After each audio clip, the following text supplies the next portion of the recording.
뉴스 스토리텔러 백브리핑 시작합니다.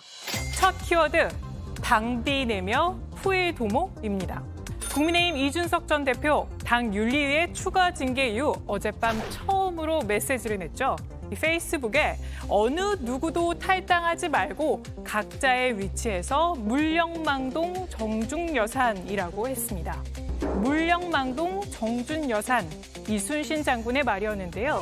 경거망동하지 말고 침착하게 태산같이 무겁게 행동해야 한다는 뜻이었습니다. 그동안 지지자들에게 당원 가입을 강조해왔던 이 전 대표, 징계 후에도 탈당하지 말고 신중하게 행동하자고 한 것이니까요.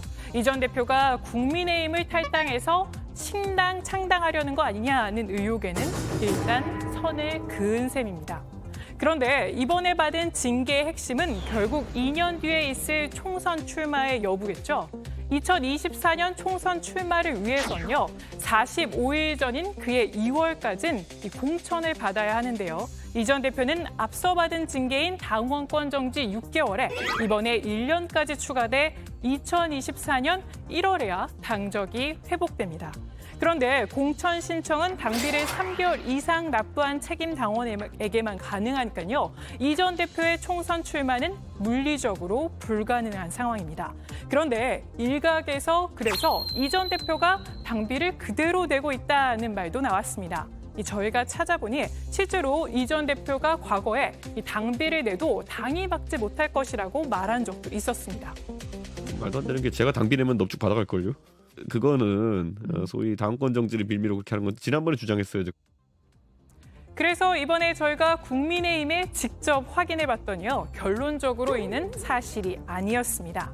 국민의힘 관계자는 저희 JTBC에 당원권이 정지되면 자동으로 해당 계좌가 닫힌다고 했고요.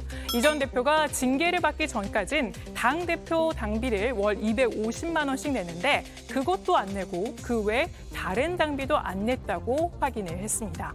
그리고 결정적으로 이 전 대표가 당비를 꼼수로도 낼 필요가 없었던 게 이 국민의힘 당원 당규에 이 최고위원회의 의결로 공천 자격을 부여할 수 있다는 조항이 있습니다. 때문에 이 전 대표의 총선 출마 가능성은 이미 열려 있는 겁니다. 이 전 대표가 어젯밤 탈당하지 말고 신중하자는 메시지부터 남긴 이유로 해석됩니다. 네, 하나 더 준비했습니다. 정치권이 요새 열차로 시끄럽습니다. 바로 며칠째 이어지고 있는 윤석열차 논란 때문인데요. 표현의 자유를 침해했다는 비판을 받고 있죠. 그런데 이틀 전 민주당에서 이를 패러디해 제명 열차를 출발시켰습니다.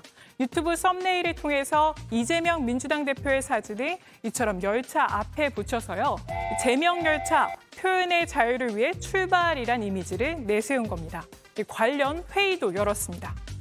윤석열 정부 들어와서도 대통령께서 자유를 주창하고 계십니다. 어느 영역에서나 자유를 강조하시는데 가장 자유로워야 할 이 문화 영역에서 이와 같은 일이 벌어진 것은 이해하기 어렵다. 이런 가운데 정작 논란의 주인공인 윤석열 대통령은 말을 아꼈습니다. 표현의 자유를 좀 위반한다는 논란이 있는데 어떻게 생각하시나요? 저는 그런 문제에 대통령이 언급할 건 아닌 거라고 생각합니다. 민주당에서 제명 열차를 띄운 건 윤 대통령에 대한 비판 여론을 민주당 지지율로 흡수하려는 바람이 있었겠죠. 일단 어제 나온 한국갤럽 여론조사에선 국민의힘과 민주당 지지율은 사실상 차이가 없었습니다. 과연 제명 열차가 윤석열차 비판 여론을 흡수할 수 있을지 좀 더 지켜봐야 할 것 같습니다. 오늘 백브리핑은 여기까지입니다.